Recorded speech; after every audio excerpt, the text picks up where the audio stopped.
The security monitor flickered in the abandoned warehouse, its grainy black and white footage capturing something that should have been impossible. Detective Marcus Chen rubbed his tired eyes, certain he was seeing things after 16 hours of reviewing surveillance tapes. But there it was again, a figure moving through the shadows with tactical precision, neutralizing 3 armed drug dealers in less than 30 seconds. The timestamp read March 15, 2024.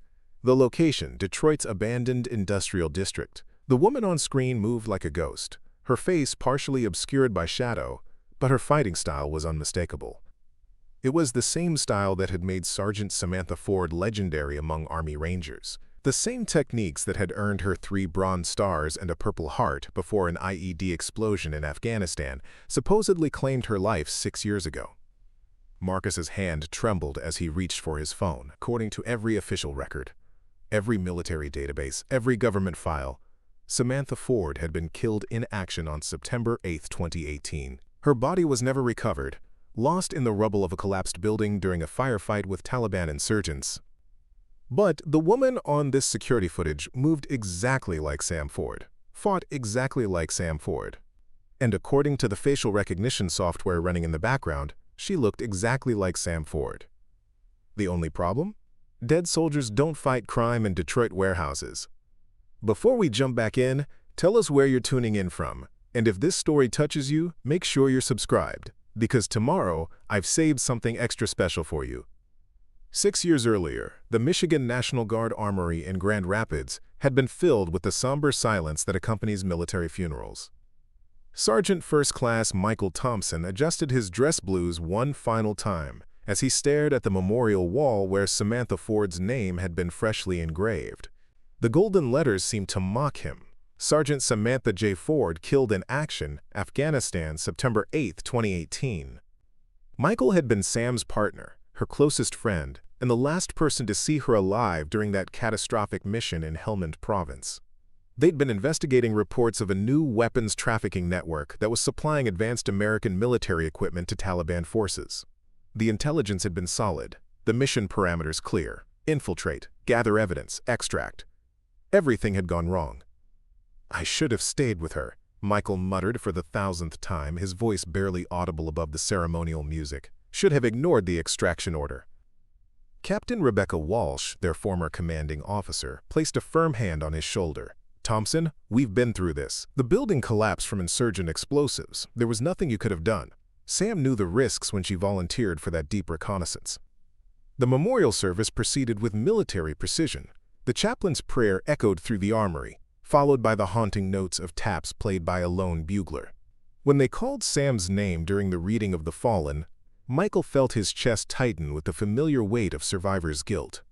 Sam had been 28 years old, a Detroit native who'd enlisted after witnessing her neighborhood torn apart by gang violence and drug trafficking. She'd been determined to make a difference, to use her military training to protect people who couldn't protect themselves. Her plan had been simple: complete her second deployment, return home with advanced combat and intelligence training, then join law enforcement to clean up the streets that had claimed too many of her childhood friends. Dr. Elena Rodriguez, the unit's psychologist, had worked with Sam extensively during her first deployment. She approached Michael after the ceremony, her expression thoughtful. "Sam was unique among the soldiers I evaluated.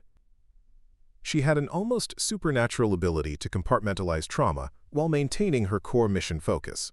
Her psychological profile indicated someone who could endure extreme isolation and stress without losing sight of her objectives." "What are you saying?" Michael asked, though something in Elena's tone made him uneasy.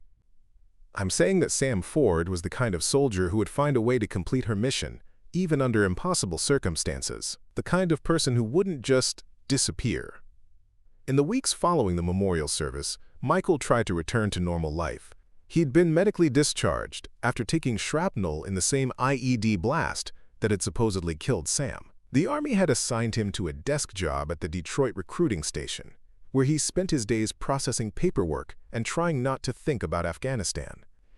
But the questions wouldn't stop. The official report on Sam's death had been classified at levels that made Michael's security clearance useless. When he tried to access the mission files through normal channels, he'd been told that all documentation related to Operation Sandstorm had been sealed pending an ongoing investigation. That investigation had been ongoing for 6 years now. Michael's apartment in Detroit's Corktown district had become a shrine to unanswered questions. Maps of Afghanistan covered one wall, marked with red pins indicating weapons trafficking routes that Sam had been investigating. A second wall displayed newspaper clippings about unexplained disruptions to drug operations in Detroit, always carefully orchestrated hits that seemed too professional for typical gang warfare. The breakthrough came when Michael received an unexpected visitor.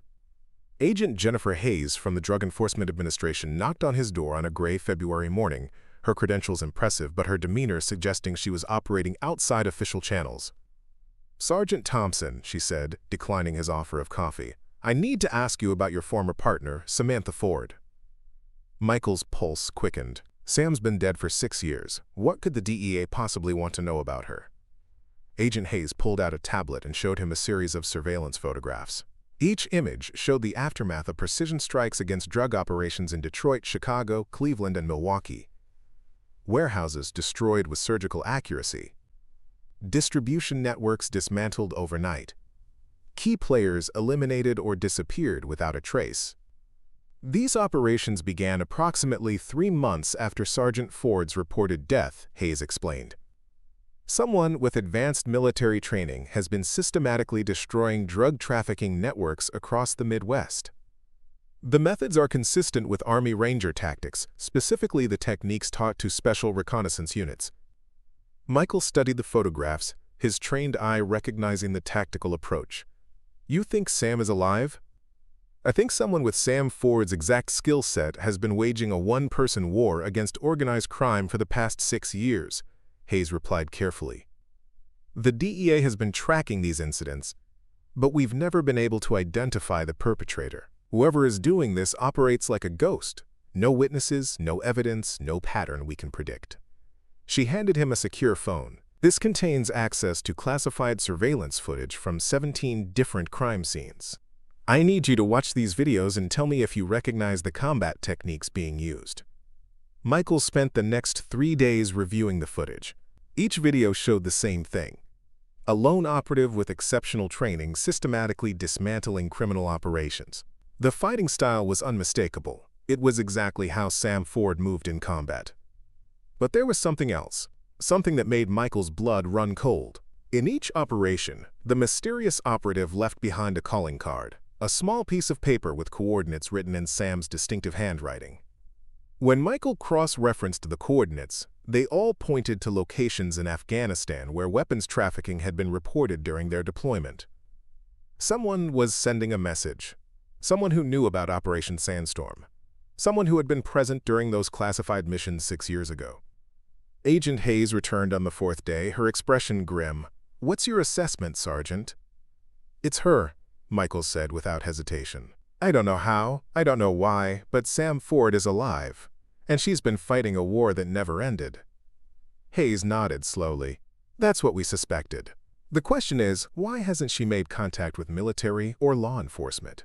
Why operate alone for 6 years? What happened in Afghanistan that made her disappear?" Michael stared at the wall of evidence he'd assembled, his mind racing through possibilities he'd never allowed himself to consider. "Agent Hayes, what if Sam didn't disappear? What if she was positioned? What if Operation Sandstorm wasn't about investigating weapons trafficking? What if it was about infiltrating it?" The DEA agent's eyes widened as the implications hit her.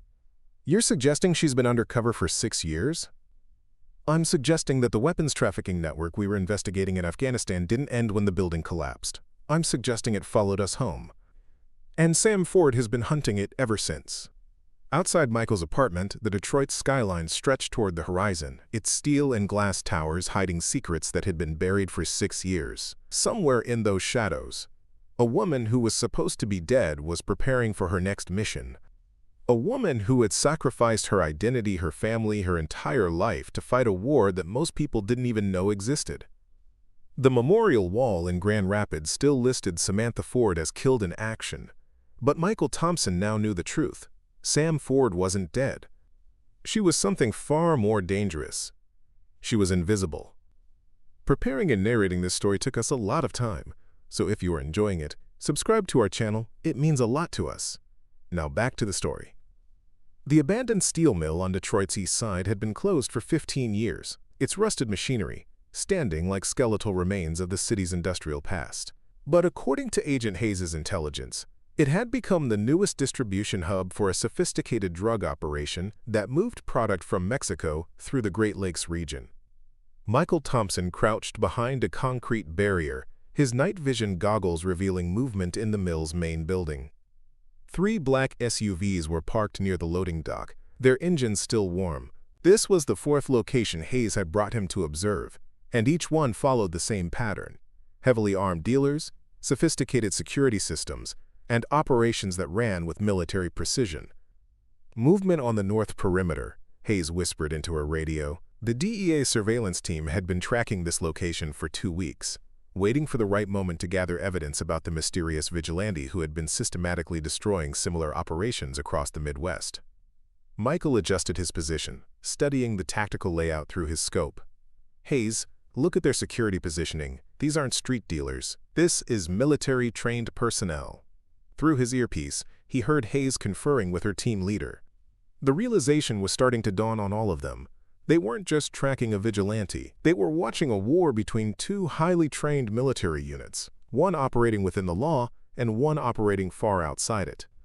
At exactly 2:17 a.m., the lights in the steel mill began to flicker. Not a power failure, a controlled electromagnetic pulse that disabled the security cameras and communication systems without affecting the basic electrical infrastructure. Michael had seen this technique before, during advanced warfare training exercises that only special operations units were taught. "That's our signal," Hayes said. "Someone's about to make their move." The first indication of contact came from the mill's eastern entrance, where 2 guards simply vanished from their posts. No gunshots, no shouts, no signs of struggle. One moment they were there, the next they were gone. Michael tracked movement through his scope as a figure in dark tactical gear moved through the building with supernatural quiet. The operative's approach was methodical, professional, and utterly lethal. Each guard was neutralized before they could raise an alarm, using techniques that Michael recognized from his own ranger training. "Jesus," Hayes breathed. "Look at the precision, look at the timing." The operation inside the mill was proceeding with clockwork efficiency. The mysterious operative had identified the building's key structural points and was placing what appeared to be small explosive charges. Not enough to level the building, but precisely positioned to destroy the drug stockpile while leaving the evidence of the trafficking network intact. Through his night vision, Michael watched the figure pause at a computer terminal, inserting what looked like a data extraction device. For 30 seconds, the operative remained perfectly still, downloading information that the DEA had been trying to access for months. Then something went wrong. Additional vehicles approached the mill from the south, not part of the original drug operation, but a heavily armed response team that had been lying in wait. Someone had anticipated the vigilante's attack and prepared a counter-ambush. "This is bad," Michael muttered, recognizing the tactical situation. "Hayes, your vigilante just walked into a trap."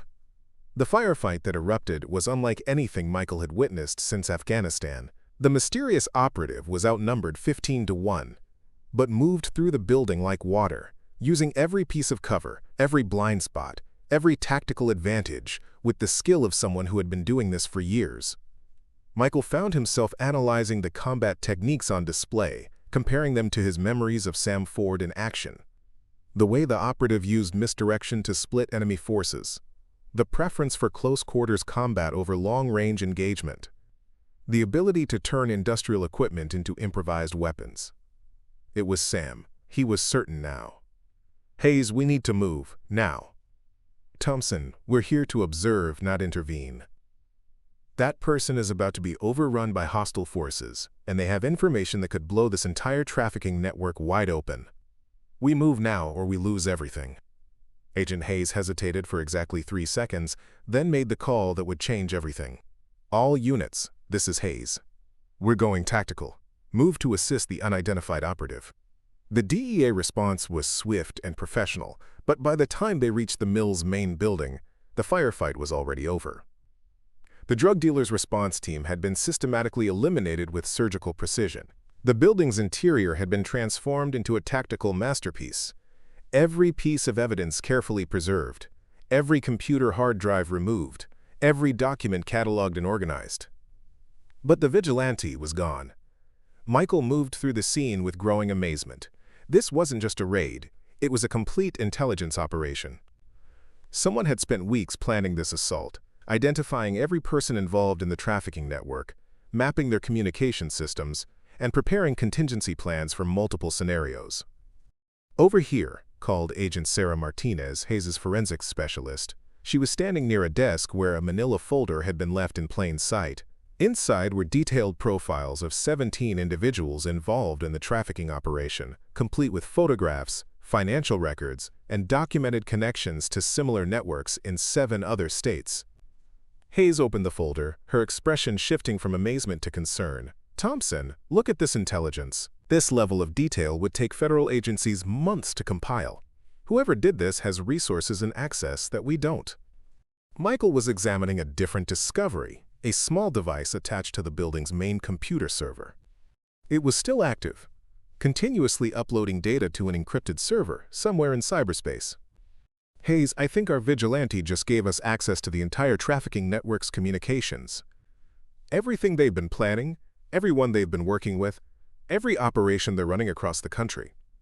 Dr. Elena Rodriguez had been right about Sam's psychological profile. This was the work of someone who could maintain operational security for years while pursuing a complex mission. Someone who could sacrifice personal connections and normal life to focus entirely on a single objective. But as Michael continued his investigation of the crime scene, he found something that made his blood run cold. Hidden beneath a piece of debris was a small metallic object that he recognized immediately, a custom challenge coin from their unit in Afghanistan. But this wasn't just any challenge coin. It was Sam's personal coin, the one she'd carried through both deployments, the one that had been supposedly lost with her in the building collapse. On the back of the coin, scratched in Sam's distinctive handwriting, was a message: "The mission continues. Trust no one in uniform." Agent Hayes noticed Michael's pale expression. "What did you find?" Michael pocketed the coin, his mind racing through implications that terrified him. If Sam had left this message, it meant she suspected infiltration at the highest levels of military and law enforcement. It meant that Operation Sandstorm hadn't been compromised by enemy forces. It had been betrayed by someone on their own side. "Hayes, we need to expand this investigation beyond drug trafficking. I think we're looking at something much bigger." The DEA agent studied the evidence surrounding them, the professional execution, the military precision, the intelligence capabilities that exceeded government resources. "What are you thinking?" "I'm thinking that 6 years ago, Sam Ford discovered something in Afghanistan that she couldn't report through normal channels. Something that forced her to disappear and fight this war alone. And I'm thinking that whoever betrayed Operation Sandstorm is still active, still operating, still selling American military capabilities to criminal organizations." Hayes secured the scene and called for additional federal support, but Michael was already planning his next move. The challenge coin in his pocket felt like a lifeline to his lost partner, a message that she was alive and fighting, but needed help. Outside the steel mill, Detroit's skyline glittered with the lights of a city that didn't know a war was being fought in its shadows. Somewhere in those urban canyons, Samantha Ford was preparing her next operation. And somewhere else, the people who had betrayed her 6 years ago were planning to finish what they'd started in Afghanistan. The hunt for answers was just beginning. The FBI's Cybercrimes Division in downtown Detroit buzzed with an energy that Special Agent David Parker hadn't felt in years. 3 floors of the federal building had been converted into a makeshift command center, filled with analysts, cryptographers, and digital forensics experts working around the clock to decode the intelligence treasure trove recovered from the steel mill operation. Agent Hayes had requested federal assistance after realizing the scope of what they'd uncovered, and Parker, a 20-year veteran of cyber warfare investigations, had been assigned to lead the digital analysis team. What they'd found in the first 48 hours of investigation had shaken the foundations of everything they thought they knew about organized crime in America. "Parker, you need to see this," called Dr. Amanda Chen, the FBI's lead cryptanalyst.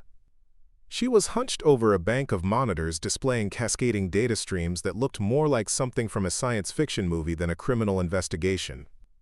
"What am I looking at?" Parker asked, settling into the chair beside her. This is the data our vigilante extracted from the trafficking network's servers.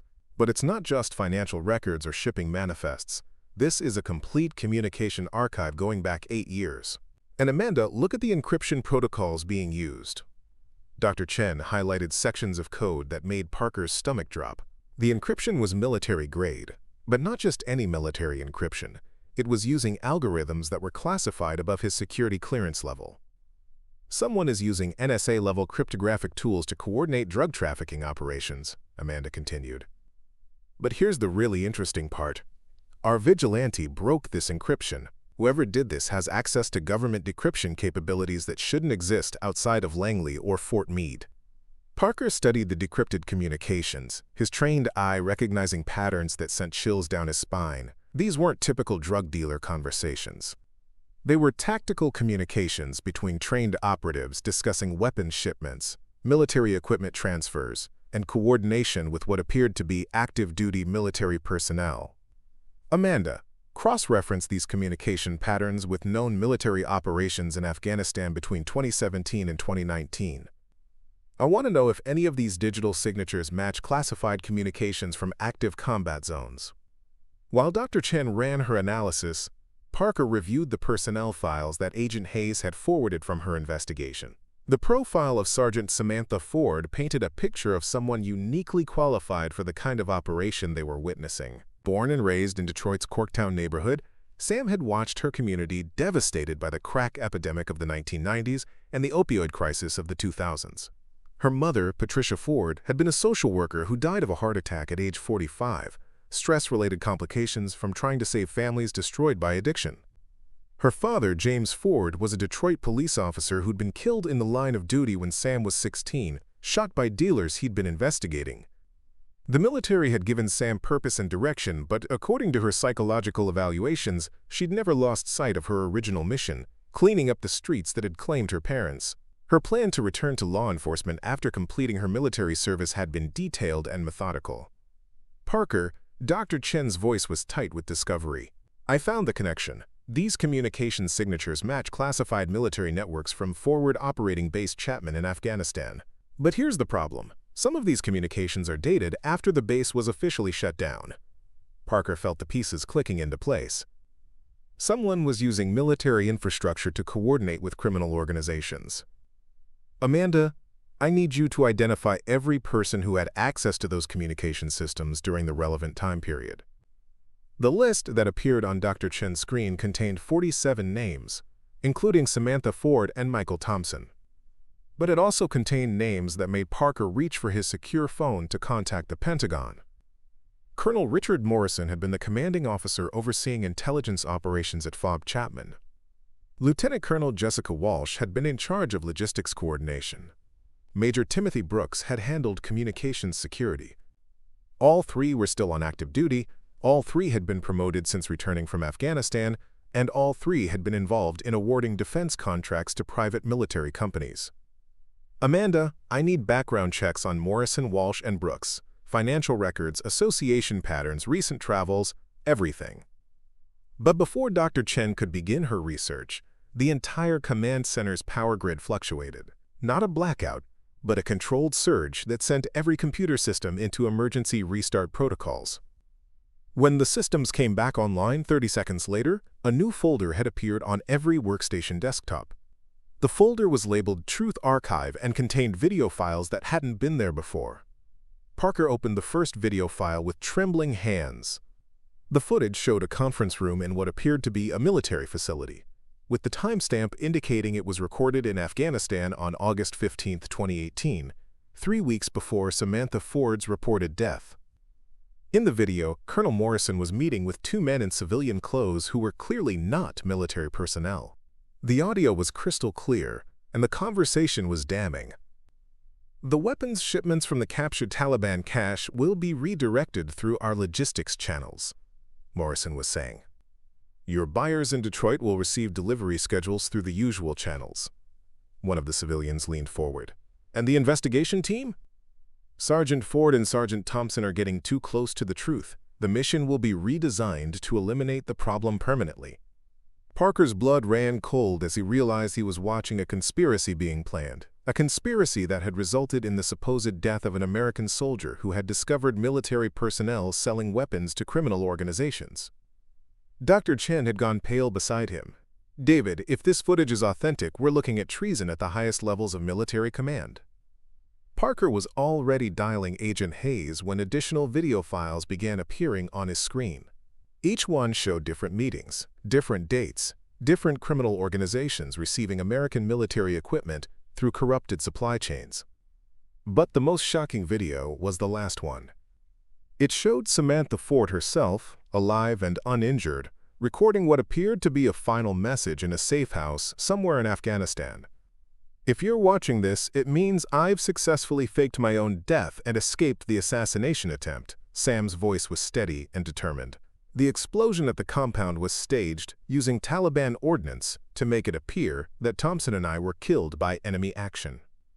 Michael was evacuated according to plan, but I remained behind to continue the investigation. In the video, Sam detailed her discovery of the weapons trafficking network and her plan to infiltrate it by disappearing completely.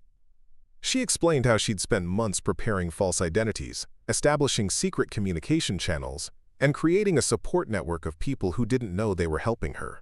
"The corruption goes deeper than anyone suspects," Sam continued in the recording. "Colonel Morrison is working with the Castellano crime family in Detroit, using military supply chains to move weapons and drugs through the Great Lakes region. But Morrison isn't the top of the hierarchy. Someone in Washington is coordinating these operations. Someone with access to classified military contracts and federal law enforcement intelligence." Parker paused the video, his mind racing through the implications. "Amanda, whoever uploaded these files to our system did it remotely, bypassing every security protocol we have. That level of cyber warfare capability belongs to someone with training that goes way beyond what any criminal organization should possess," Dr. Chen finished.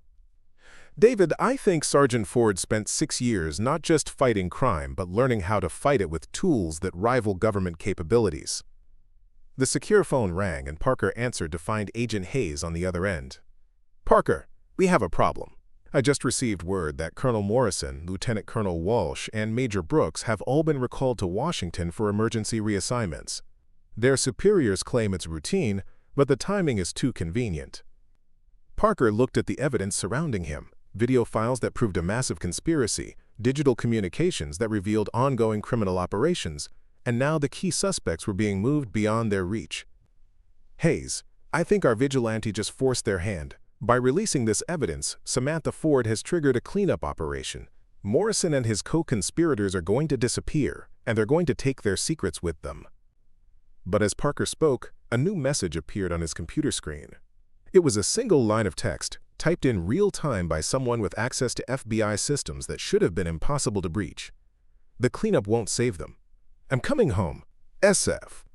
Outside the federal building, Detroit's evening traffic flowed normally, unaware that somewhere in the digital shadows, a woman who had been dead for 6 years was preparing to wage war against the people who had betrayed her country. Senator Margaret Blackwood's office on Capitol Hill commanded a spectacular view of the Washington Monument, but she wasn't admiring the scenery as she paced behind her mahogany desk. The secure phone in her hand connected her to a conversation that could destroy everything she'd built over 15 years in Congress. "How the hell did this happen?" she hissed into the encrypted device. "You assured me that the Ford problem was resolved 6 years ago." On the other end of the line, Colonel Morrison's voice was tight, with barely controlled panic. "She faked her death, Senator. Somehow she anticipated our operation and staged her own assassination. She's been operating independently for 6 years. And now she has evidence of everything." Senator Blackwood had never intended to become involved in weapons trafficking when she first joined the Senate Armed Services Committee. It had started innocently enough, defense contractors offering campaign contributions in exchange for favorable votes on military spending bills. But as her political ambitions grew and her need for funding increased, the arrangements had become more complex, more lucrative, and infinitely more dangerous. The Prometheus Group, a private military contractor based in Virginia, had approached her 3 years into her first term with a proposal that seemed almost too good to be true. They would handle surplus redistribution of military equipment from overseas operations, selling outdated weapons to allied nations while ensuring that newer equipment reached American forces. What Senator Blackwood hadn't understood initially was that allied nations was a euphemism for highest bidder, and that surplus redistribution included selling cutting-edge American military technology to criminal organizations with deep pockets.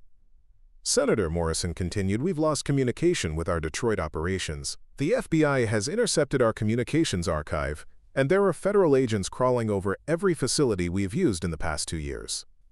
Margaret slammed her hand on the desk, sending a crystal paperweight crashing to the floor. "Richard, you were supposed to handle operational security. You told me that your people could manage any investigation." "Ford isn't just any investigation. She has skills and resources that we underestimated. She's been building her own intelligence network for 6 years, and she's been planning this counteroffensive the entire time." Through her office window, Margaret watched tourists walking the National Mall, completely unaware that their democracy was being sold to the highest bidder by the people they'd elected to protect it. The irony wasn't lost on her, but the luxury of moral reflection was something she couldn't afford.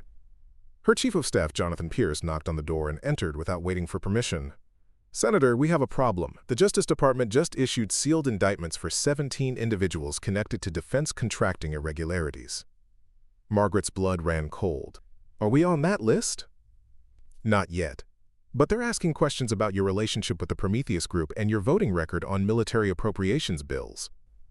The secured phone crackled with Morrison's voice. "Senator, I'm being recalled to Washington for immediate reassignment. They're shutting down the entire operation and scattering the personnel." Margaret made a decision that would prove to be her biggest mistake. "Richard, I want Ford eliminated permanently this time. No more staging, no more deception. Use whatever resources you need, but I want this problem solved before it reaches my office."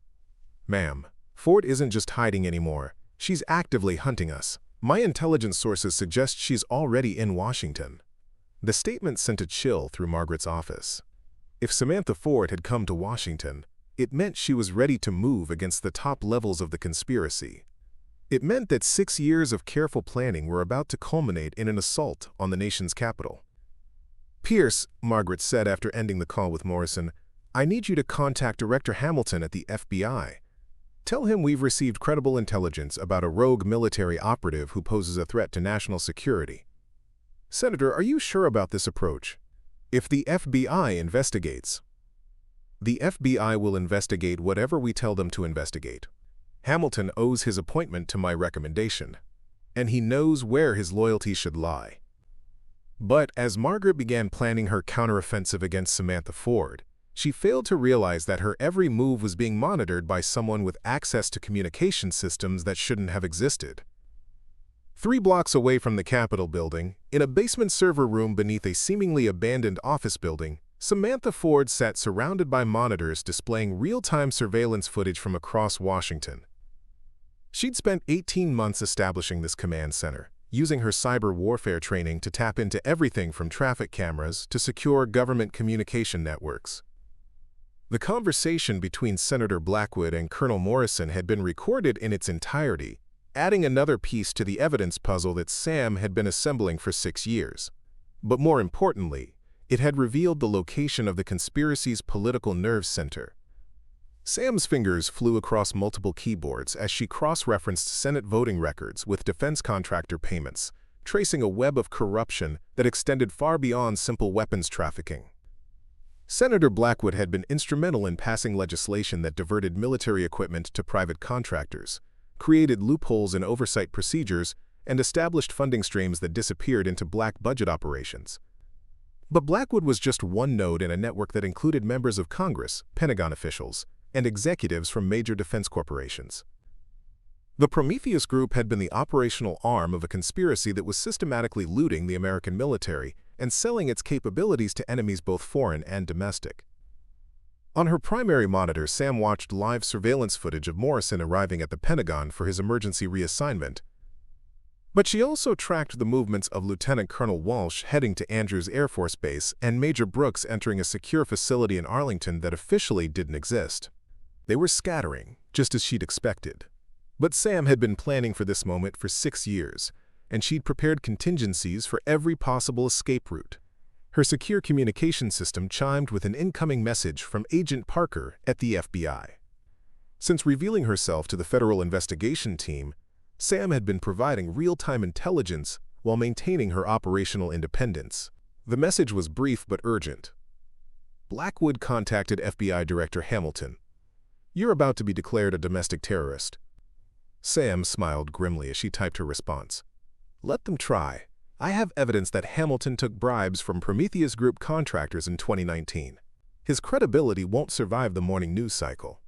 The beauty of Sam's 6-year operation was that she'd anticipated betrayal at every level of government. While living as a ghost, she'd been documenting corruption wherever she found it, building leverage against officials who might try to interfere with her mission. Director Hamilton's secure phone rang in his office across the city, but the caller ID showed a number that shouldn't have existed, Sam's direct line to his personal device. Director Hamilton, Sam's voice was professionally calm. "I believe Senator Blackwood just asked you to declare me a domestic terrorist. Before you make that decision, I suggest you check your personal email account." Hamilton's hands shook as he opened his laptop and found a folder containing photographs of him accepting cash payments from Prometheus Group executives, bank records showing deposits that couldn't be explained by his government salary, and recorded conversations discussing the manipulation of federal investigations. "What do you want?" Hamilton whispered into the phone. "I want justice," Sam replied. "In exactly 72 hours, I'm going to release evidence that will expose every member of this conspiracy. You can either cooperate with that investigation, or you can be destroyed by it. Your choice." The line went dead, leaving Hamilton staring at evidence of his own corruption while understanding that his career, and possibly his freedom, now depended on the mercy of a woman who had been hunting him for 6 years. Across Washington, similar phone calls were being made to 17 other officials who had thought themselves untouchable. Sam Ford was no longer hiding in the shadows. She was bringing the war home to the people who had betrayed their country for profit. The countdown to exposure had begun. The encrypted message that appeared on Michael Thompson's laptop at 3:47 a.m. was brief but unmistakable. "They know where I am. Meet me at the place where we made our promise. Come alone. Trust no one else. S." Michael's heart raced as he deciphered the reference. 7 years ago, before their deployment to Afghanistan, he and Sam had made a pact at the Lincoln Memorial. If either of them was ever in serious trouble and needed help, they would meet at the exact spot where Lincoln's statue gazed out over the reflecting pool. It was a promise made in the shadow of the man who had preserved the Union during its darkest hour. But as Michael dressed quickly and prepared to leave his Detroit apartment, he didn't notice the surveillance van that had been parked across the street for the past 8 hours, or the tactical team that had been monitoring his communications since Sam's first contact with the FBI investigation. Senator Blackwood had moved faster than Sam anticipated. Within hours of Hamilton's compromised position being exposed, the senator had activated a private military response team that operated outside official government channels. The Prometheus Group maintained what they called asset protection services, mercenaries with government clearances who specialized in eliminating problems that threatened their operations.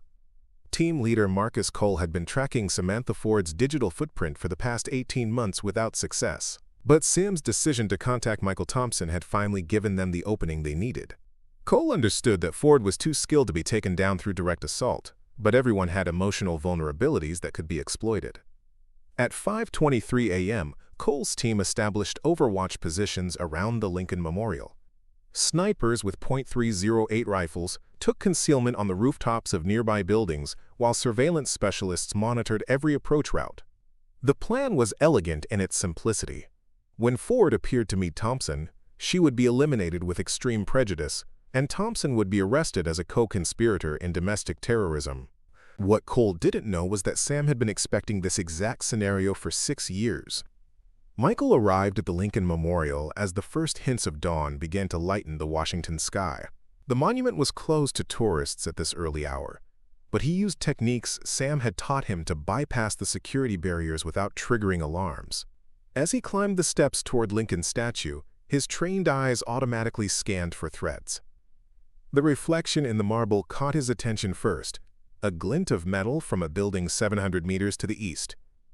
Then he spotted the subtle movement of a figure adjusting position on a rooftop to the north. Michael's Army Ranger training kicked in as he realized he was walking into a kill zone. But before he could retreat, a familiar voice spoke from the shadows behind Lincoln's statue. "Don't move suddenly and don't look around." Sam's voice was barely audible, coming from a concealed position that allowed her to observe the entire Memorial Plaza. "We have at least 4 snipers in overwatch positions and probably a dozen ground assets positioned around the perimeter." Michael's relief at hearing her voice was tempered by the tactical situation they faced. "Sam, how do we get out of this?" "We don't," she replied calmly. "This is exactly where I want to be." For the past 72 hours, Sam had been implementing the final phase of her 6-year operation. The ultimatum she'd given to Director Hamilton and the other corrupt officials wasn't just a threat. It was the trigger for a carefully orchestrated plan to force the entire conspiracy into the open. "Michael, I need you to understand something," Sam continued, her voice carrying the weight of years of planning. "I didn't ask you here to escape. I asked you here to witness. In approximately 3 minutes, every major news network in the country is going to receive a data package containing evidence of the largest military corruption scandal in American history." Team leader Cole watched through his scope as Thompson appeared to be talking to himself near Lincoln's statue. Ford was clearly present but concealed in a position that his surveillance team couldn't identify. He made the decision to accelerate the timeline. "All units, this is Control." Cole's voice crackled through encrypted communications. "Target appears to be in concealment behind the statue. Commence suppression fire on my mark." But as Cole prepared to give the order, his tactical communication network exploded with alerts. Every screen in his command vehicle began displaying the same message. "You are being broadcast live to the American people." Sam had done more than just document the conspiracy. She'd prepared to expose it in real time. Hidden cameras that she'd positioned around Washington over the past 18 months were now streaming live footage to every major news network simultaneously. The assassination attempt at the Lincoln Memorial was being watched by millions of Americans as it unfolded. "This is Rebecca Davis reporting live for CNN," came the voice from Cole's own radio, which Sam had hacked to receive news broadcasts. "We're witnessing what appears to be a coordinated attack on an individual at the Lincoln Memorial in Washington, D.C. Our sources indicate this may be connected to the massive defense contractor corruption scandal that broke earlier this morning." On NBC, anchor Tom Williams was describing the tactical positions surrounding the memorial while analyzing the military precision of the operation. "Ladies and gentlemen, what you're seeing is not a law enforcement action. These appear to be private military contractors attempting to eliminate someone who has been exposing government corruption." Cole's blood ran cold as he realized that millions of people were watching his team prepare to commit murder on live television. Any action they took now would be seen as proof of the conspiracy they were trying to cover up. "Control to all units," Cole ordered. "Stand down immediately. Repeat, stand down and withdraw." But Sam wasn't finished with her demonstration. "Michael," she called from her concealment, "please read the document I'm about to send to your phone. Read it aloud so the American people can hear what their government has been doing." The document that appeared on Michael's screen contained a complete summary of the conspiracy, written in Sam's clear, precise military style. As he began to read, his voice carried across the Memorial Plaza and into the microphones that Sam had secretly positioned to capture every word. For the past 8 years, a criminal conspiracy involving members of Congress, Pentagon officials, and private military contractors has been selling American military equipment to drug cartels, terrorist organizations, and foreign governments. This conspiracy has resulted in the deaths of American soldiers, the compromise of national security, and the systematic looting of defense budgets. As Michael continued reading, news helicopters appeared overhead, broadcasting the scene to an increasingly captivated national audience. Social media exploded with hashtags like #LincolnMemorialTruth and #SamanthaFordLives, as Americans realized they were witnessing a real-time exposure of government corruption. But the most powerful moment came when Sam finally stepped out from behind Lincoln's statue. She was different from the young soldier who had supposedly died 6 years ago. Her hair was shorter, streaked with premature gray from years of stress. Her face was leaner, marked by lines that spoke of constant vigilance and sacrifice. But her eyes burned with the same determination that had driven her through 2 combat deployments and 6 years of fighting a shadow war. "My name is Sergeant Samantha Ford," she said, speaking directly to the cameras she knew were recording. "6 years ago, I discovered that people I trusted, people sworn to defend this country, were selling our military capabilities to our enemies. When I tried to report this through official channels, they tried to have me killed." The silence at the Lincoln Memorial was absolute as Sam continued her testimony. "I chose to disappear to become a ghost, so that I could fight this corruption from the shadows. For 6 years, I've been gathering evidence, disrupting their operations, and preparing for this moment when the truth could finally be revealed." Senator Blackwood watched the live broadcast from her Capitol Hill office, her political career disintegrating in real time as Sam methodically detailed her role in the conspiracy. Director Hamilton observed from FBI headquarters, knowing that his law enforcement career was over and that prison was likely in his immediate future. Across Washington, 17 other officials watched their lives unravel as the woman they'd tried to kill 6 years ago stood triumphant in the shadow of Abraham Lincoln, protected by the power of truth and the eyes of the American people. Sam Ford was no longer hiding, she was home. 6 months after the Lincoln Memorial revelation, the federal courthouse in Washington, D.C., buzzed with the controlled chaos of the largest corruption trial in American history. The media had dubbed it the Prometheus Trials, and the proceedings were being broadcast live to a nation still reeling from the scope of betrayal that had been exposed. Samantha Ford sat in the witness box, wearing a simple gray suit that replaced the tactical gear she'd worn for 6 years of shadow warfare. The woman who had been declared dead, who had fought a one-person war against corruption, was now facing her greatest challenge, convincing a jury that justice was more important than the institutional embarrassment her revelations had caused. Defense attorney Harrison Webb, representing Senator Blackwood, paced before the jury box with the confidence of someone who specialized in making inconvenient truths disappear. "Ladies and gentlemen, the prosecution wants you to believe that my client, a respected United States senator, was involved in an elaborate conspiracy based solely on the testimony of a woman who admittedly spent 6 years living outside the law." Webb gestured dramatically toward Sam. "Sergeant Ford may have convinced the media that she's a hero, but the facts tell a different story. She violated her military oath by faking her own death. She operated without authorization for 6 years. She broke into government facilities, hacked classified computer systems, and engaged in vigilante activities that resulted in numerous deaths." Federal prosecutor Maria Santos rose to object, but Sam had prepared for this line of attack. Her testimony over the past 3 days had been methodical, precise, and devastating. Every piece of evidence she'd gathered during her 6-year operation was now part of the official court record, corroborated by FBI investigations and supported by the digital archives she'd maintained. "Mr. Webb," Sam said calmly, addressing the defense attorney directly, "I broke laws to expose treason. Your client broke laws to commit treason. I believe the jury can distinguish between the two." Judge Patricia Morrison, no relation to the corrupt Colonel Morrison, maintained order as Webb continued his attack. But the defense strategy was failing, and everyone in the courtroom knew it. The evidence against Senator Blackwood was overwhelming, documented with the kind of meticulous detail that only someone with Sam's training and dedication could have assembled. Agent Parker watched from the gallery, still amazed by the scope of Sam's operation. The FBI's investigation had confirmed every allegation she'd made, uncovered additional crimes she hadn't yet discovered, and revealed the full extent of American military equipment that had been sold to criminal organizations worldwide. Michael Thompson sat in the front row, wearing his dress uniform and the medals he'd earned during their service together. His testimony about Operation Sandstorm and the supposed assassination attempt had provided crucial context for Sam's decision to disappear. The jury had seen the pain in his eyes when he described 6 years of believing his partner was dead, and the relief when he learned she was alive and fighting.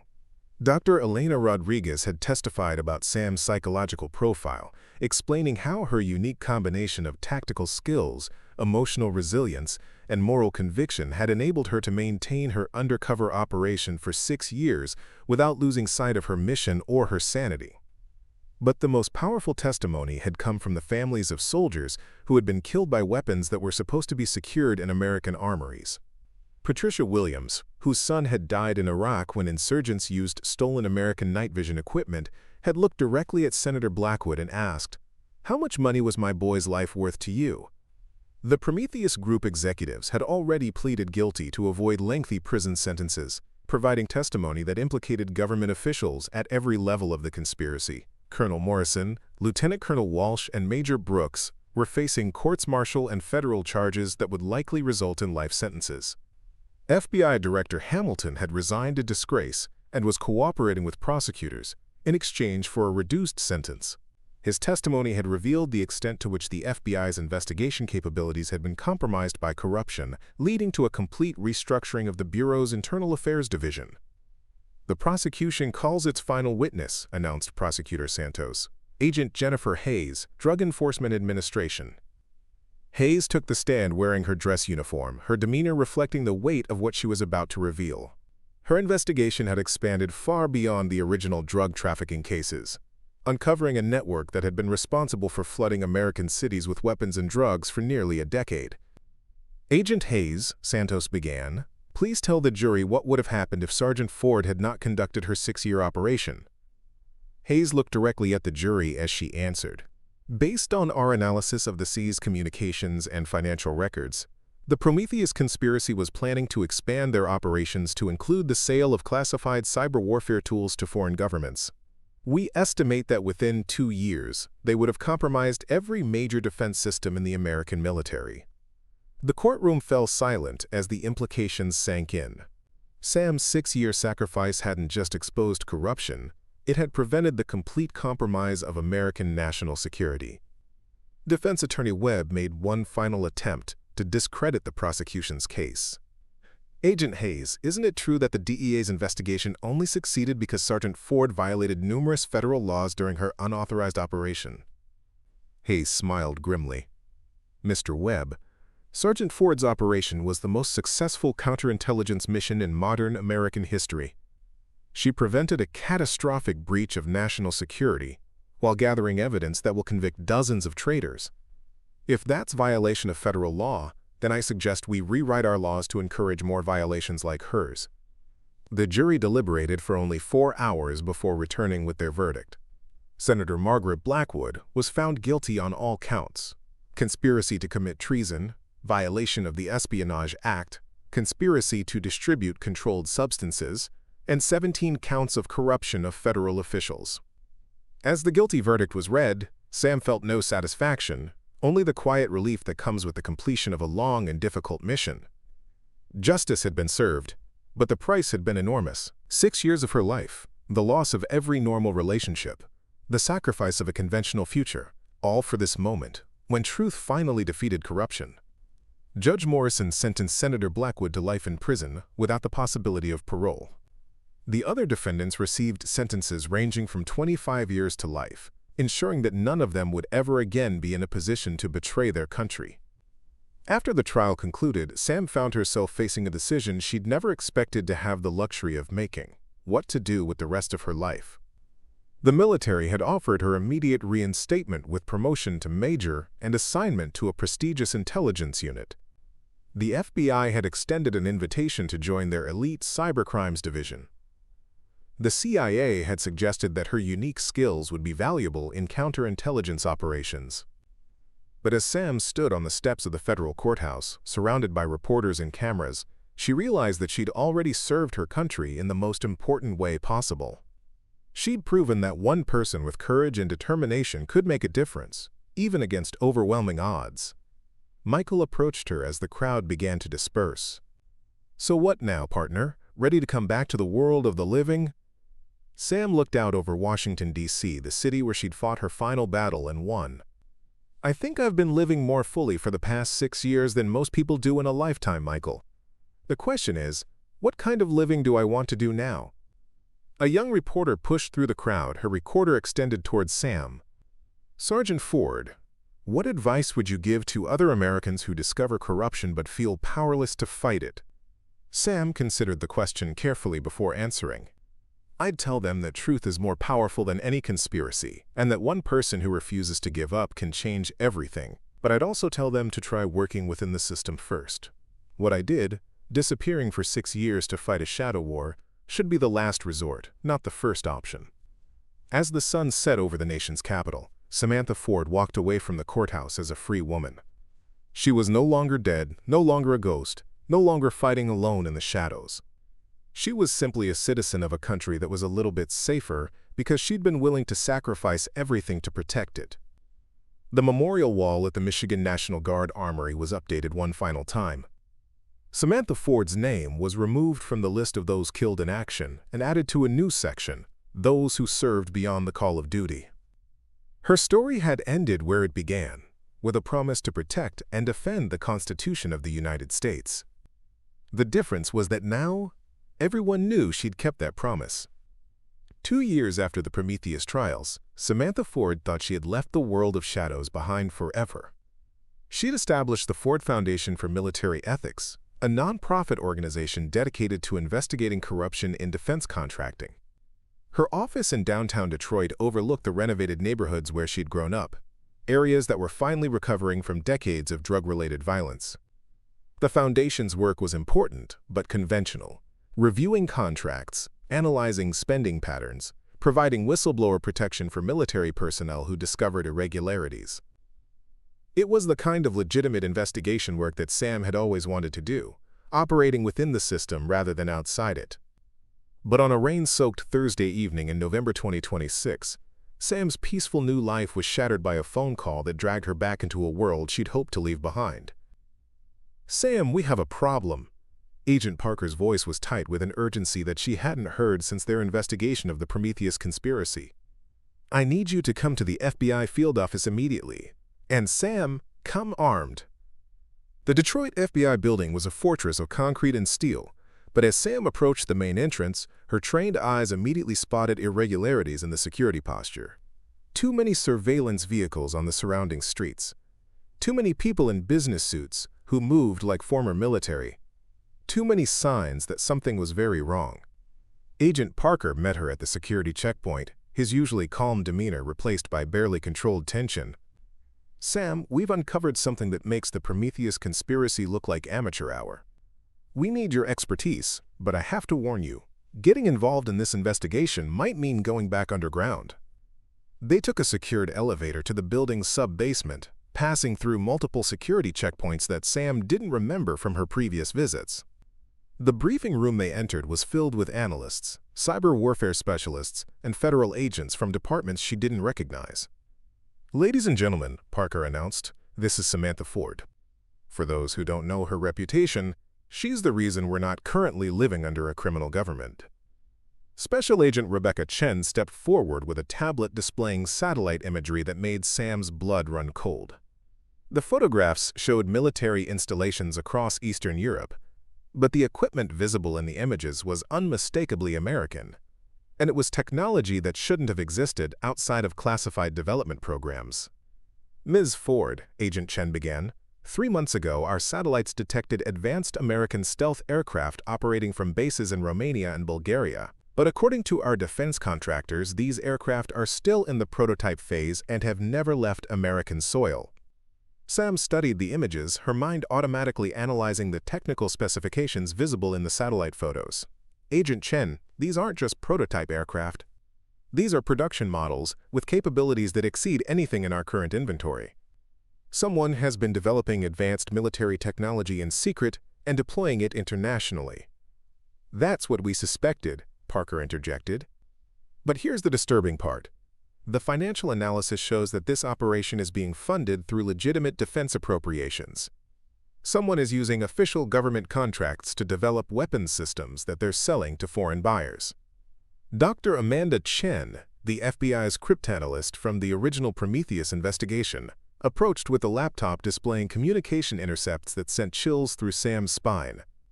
"Ms. Ford, we've been monitoring encrypted communications between the operators of these aircraft and their controllers.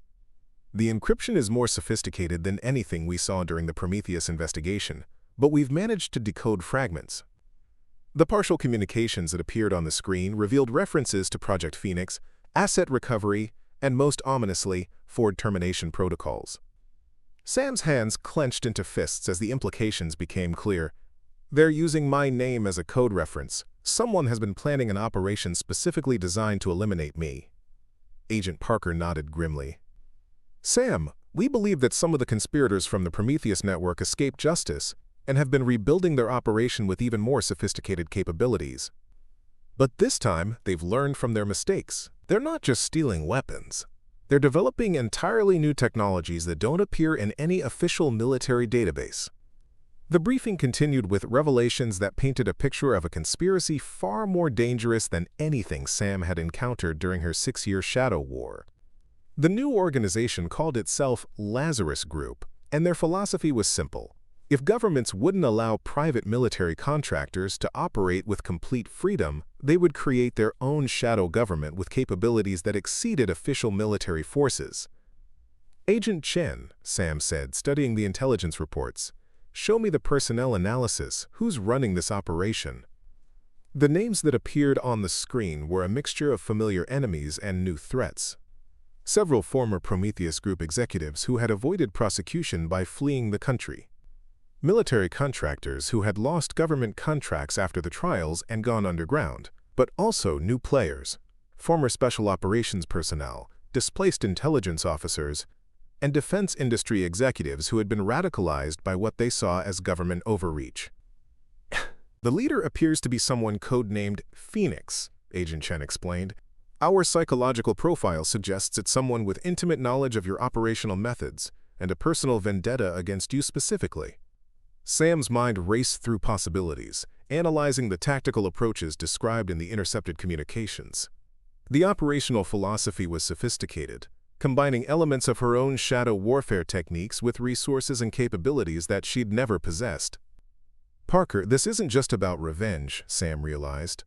"Phoenix isn't trying to rebuild the Prometheus conspiracy. They're trying to replace the entire American military-industrial complex with a private version that answers to no government oversight." Before Agent Parker could respond, the briefing room's emergency lighting activated and the main power grid shut down. But this wasn't a standard power failure. The backup generators continued operating and the emergency systems functioned normally. Someone had selectively disabled only the communication and surveillance systems. "This is a breach," Parker announced, reaching for his sidearm. "All personnel to secure positions." But Sam was already moving, her 6 years of shadow warfare experience kicking in automatically. She recognized the signature of the attack. It was exactly the kind of selective electronic warfare that she'd used during her operations against criminal organizations. "Parker, this isn't a breach," she said, her voice deadly calm. "This is a demonstration. Phoenix is showing us that they can penetrate FBI security whenever they choose. They're not here to attack. They're here to deliver a message." As if summoned by her words, a figure appeared on the briefing room's main screen, not through any communication system, but projected directly onto the wall by a device that shouldn't have been able to bypass FBI security protocols.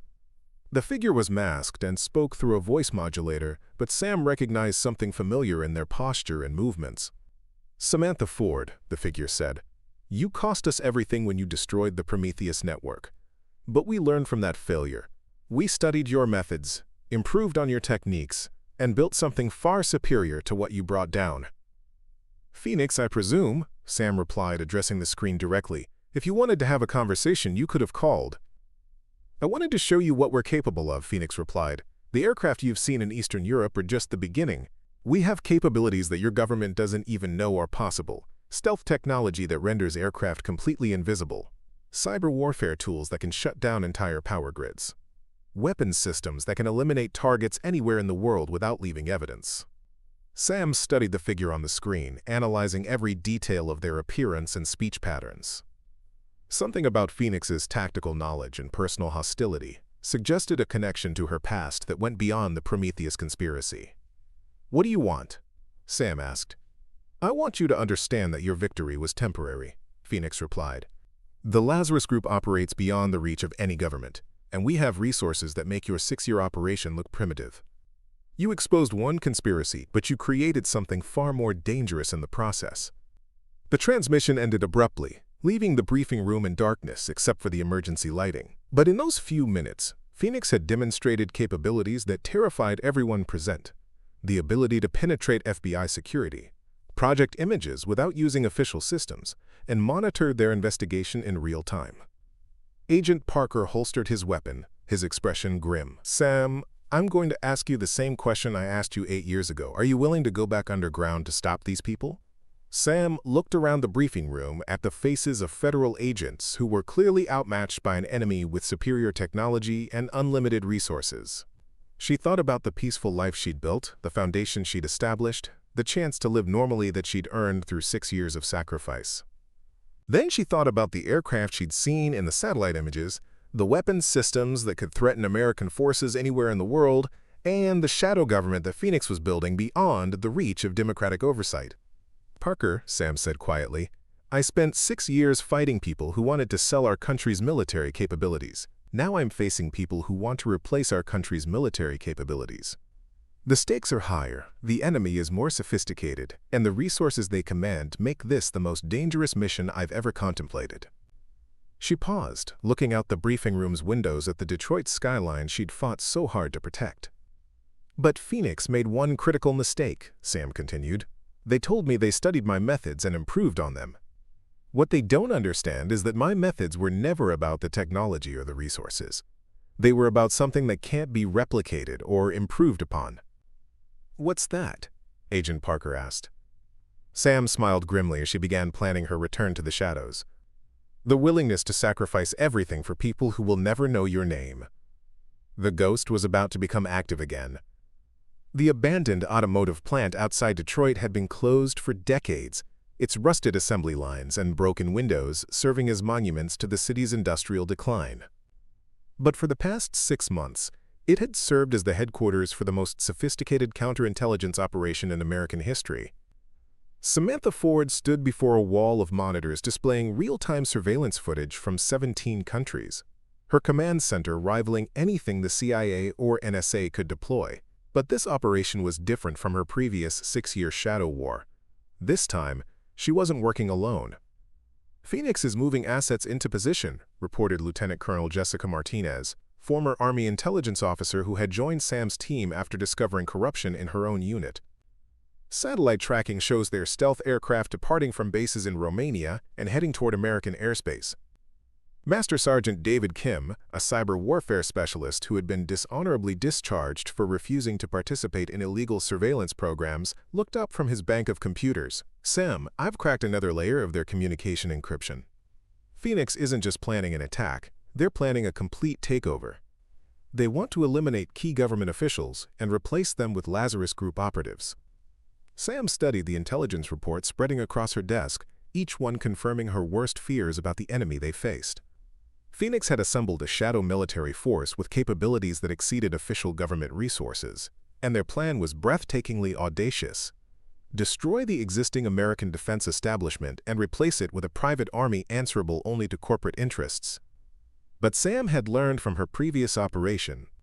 Instead of fighting alone, she had recruited a team of military and intelligence professionals who had been pushed out of official service for refusing to participate in corruption or illegal activities. They called themselves Lazarus Response, dedicated to stopping the very organization that threatened to destroy American democracy. Agent Parker entered the command center carrying classified files that he'd obtained through channels that didn't officially exist. "Sam, we've identified Phoenix. You're not going to like this." The photograph that appeared on the main screen showed a face that Sam recognized immediately: Colonel Sarah Brennan, her former commanding officer from Advanced Ranger Training. Brennan had been Sam's mentor, the person who had trained her in the advanced combat techniques and tactical thinking that had made her shadow war possible. "Brennan was reported killed in a helicopter crash in Syria 2 years ago," Parker explained. "But according to our intelligence, she survived and was recruited by defense contractors who were impressed by her tactical innovations. She's been building the Lazarus Group specifically to counter your methods." Sam stared at the photograph, memories flooding back of the officer who had shaped her into the soldier she'd become. Brennan had been brilliant, dedicated, and absolutely convinced that American military superiority was the only thing standing between civilization and chaos. She's not doing this for money, Sam realized. Brennan believes she's saving the country from weak politicians and corrupt bureaucrats. In her mind, the Lazarus Group represents the evolution of American military power, freed from the constraints of democratic oversight. Dr. Elena Rodriguez, the military psychologist who had evaluated Sam years earlier, had joined the team to provide psychological analysis of their enemies. Sam, your former commander has constructed a worldview where democracy is an obstacle to national security. She sees herself as a patriot who's willing to destroy the government in order to save the country. The irony wasn't lost on Sam. Brennan had taught her the skills she'd used to expose the Prometheus conspiracy, and now those same skills were being used against her by the person who had created them. "Martinez, what's the status of their attack timeline?" Sam asked. "Intelligence suggests they're planning simultaneous strikes on the Pentagon, CIA headquarters, and FBI offices in 6 major cities," Martinez replied. "But the real target is the congressional hearing on defense spending that's scheduled for next week. They want to eliminate the entire Senate Armed Services Committee." Sam's blood ran cold as she realized the scope of Brennan's plan. By destroying the government officials responsible for military oversight, Phoenix would create a power vacuum that the Lazarus Group could fill. They would position themselves as the only organization capable of defending America in the aftermath of the attack, effectively staging a military coup disguised as a rescue operation. "Kim, can you track their stealth aircraft?" Sam asked.